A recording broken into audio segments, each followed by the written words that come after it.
Continuamos en esta transmisión histórica. Estamos recorriendo día a día lo que fue pasando en este Foro Mundial de Derechos Humanos. Recién veíamos una de las mesas principales en el Centro Cultural Kirchner y una de las que estuvo allí es nuestra invitada que tenemos aquí ya sentada, Adoración Guamán Hernández, que es profesora, investigadora y autora española. Es profesora en la Universidad de Valencia, donde se especializa en derechos laborales de las mujeres y todo lo que tiene que ver con el impacto de la desigualdad de género. Ayer, de hecho, estuvo hablando de eso, de la violencia política, en esta mesa que estamos recorriendo con distintos recortes y entrevistas. ¿Cómo estás? Bienvenida. Muy bien, muchísimas gracias. Encantada de estar acá con ustedes. Bueno, uno de los temas que recorre el foro y que también ayer vos ponías sobre la mesa es el tema de la violencia política hacia las mujeres, de cómo hay ataques diferenciados. Venimos conversando acá con los distintos invitados e invitadas que están pasando de este escenario tan polarizado que estamos atravesando, del avance de las derechas, de los discursos de odio. Y vos decías algo clave en relación a esto de poner el foco, ¿no? Porque lo que vemos, y lo conversábamos con Miriam Lewy más temprano, es que muchas veces es subestimada ese tipo de violencia. Sí, se intenta minimizar, se intenta hacer pasar como algo normal, pero lo cierto es que existe una violencia contra las mujeres que se manifiesta específicamente en el ámbito político. De hecho, las mujeres que participan en política, que tienen poder institucional, se ven atacadas, se ven vilipendiadas, se ven atacadas en las redes sociales de una manera mucho más brutal y con un claro componente sexogenérico y discriminatorio. Y se ven atacadas porque se reproduce este mandato de masculinidad, de este patriarcado, que lo que se intenta es pues hacerlas volver a la casa, ¿no? Apartarlas del ejercicio legítimo del poder que nos hemos ganado. De hecho, en Argentina tenemos un hito, lamentablemente, que fue el atentado contra nuestra vicepresidenta. ¿Cómo se vivió eso desde tu lugar y desde tu espacio de incidencia? ¿Cómo lo analizaron? ¿Qué impacto tuvo, no? Porque acá parecía como que iba a tener más repercusiones. Fueron repercusiones momentáneas, pero después como que se fue apagando, ¿no? Como que pasó, como se normalizó el hecho. Claro, ese es el problema. Es gravísimo que se pueda normalizar estos hechos de violencia.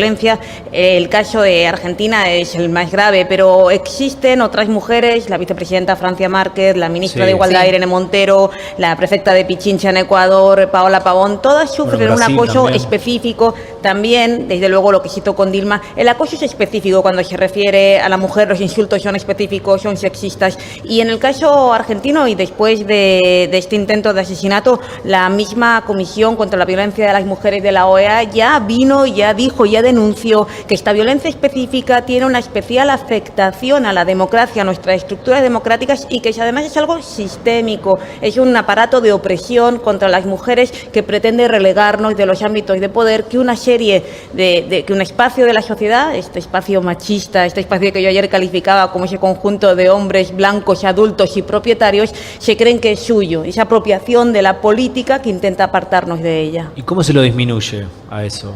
Bueno, la primera cuestión fundamental es nombrarla, es denunciarla y es darnos cuenta que la violencia contra las mujeres, la violencia por motivos sexogenéricos, no es un hecho aislado y tiene un carácter estructural, sistémico, vinculado al patriarcado y a las estructuras patriarcales que permean nuestras sociedades. Una vez nos hemos dado cuenta de esto, de que es un hecho sistémico y estructural, hay que combatirla desde todos los ámbitos de la sociedad. Desde luego desde el derecho y desde las instituciones, pero fundamentalmente desde la educación y también desde la judicatura. Hay que juzgar con perspectiva de género, hay que interiorizar estas conductas como conductas que no son compatibles con un modelo democrático.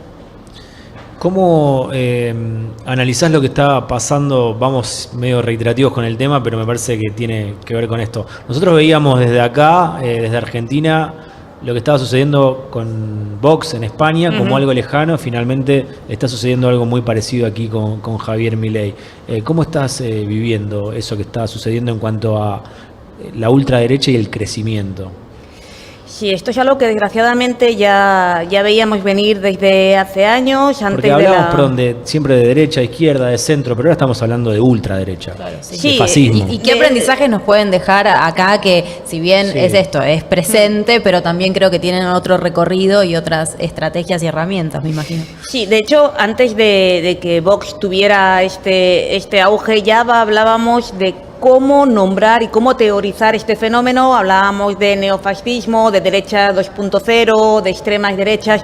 Al final creo que la palabra, el término derecha extrema, acoge bien estas distintas experiencias. En Europa tenemos muchas experiencias distintas de las extremas derechas, desde Le Pen hasta Vox, que encarnan una diferencia también ideológica entre ellas, pero que comparten algunos puntos fundamentales, como es básicamente el rechazo a lo que consideramos valores fundamentales de la democracia, que es la igualdad, la no discriminación, el respeto por las minorías. Hay un machismo estructural que permea casi todos, pero que en el caso, por ejemplo, de Le Pen a veces se matiza, y desde luego hay una voluntad de mantener las estructuras de privilegio de clase.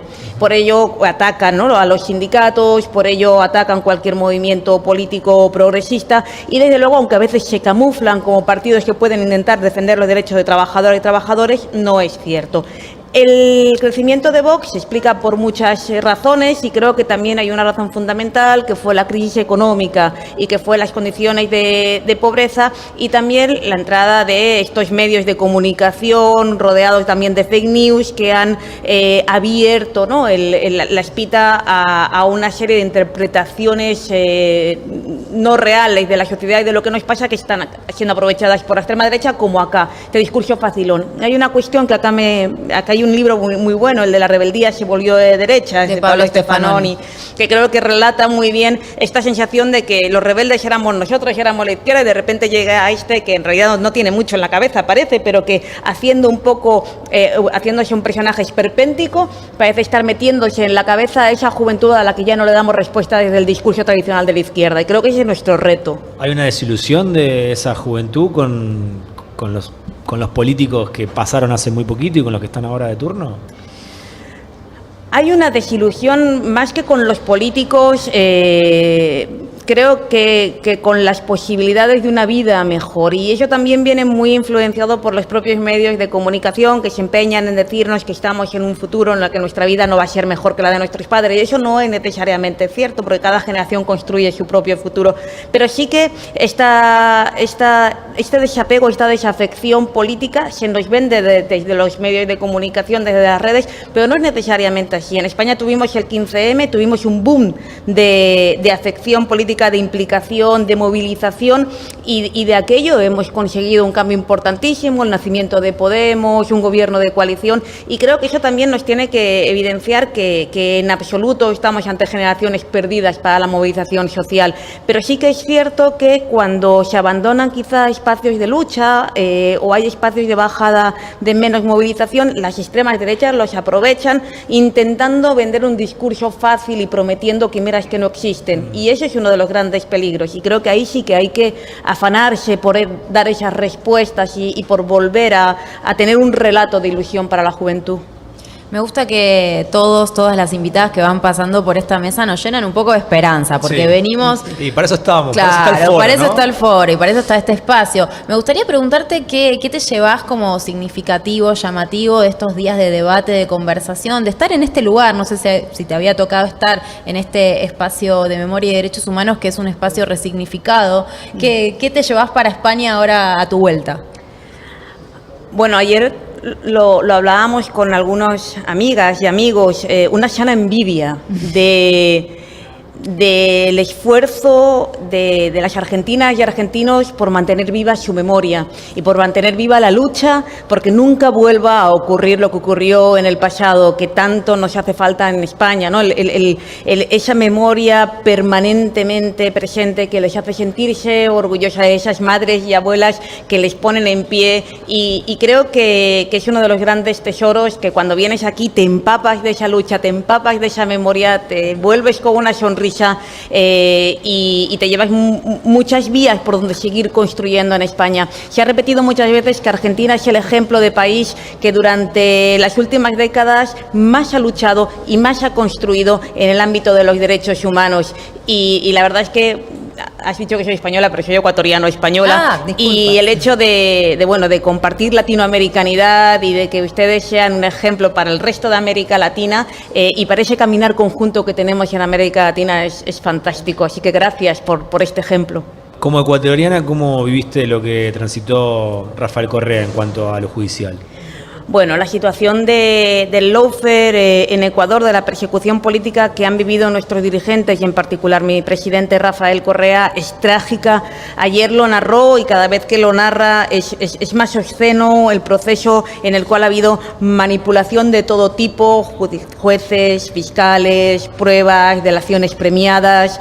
No se sostiene en absoluto ninguna de las causas contra Rafael, ni las causas contra el vicepresidente Jorge Glass, que pasó años en la cárcel, ni las causas contra tantas otras compañeras y compañeros de la Revolución Ciudadana, la prefecta Paola Pavón, el parlamentario andino Virgilio Hernández, que llevaron grillete, que estuvieron en la cárcel. El lawfare en Ecuador ha mutado, ya ni siquiera se escuda en una suerte de persecución contra la corrupción.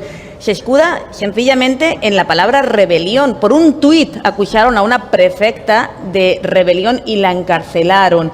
Es realmente una llave de hierro de la democracia que está volviendo a poner a Ecuador en las horas más oscuras de su historia.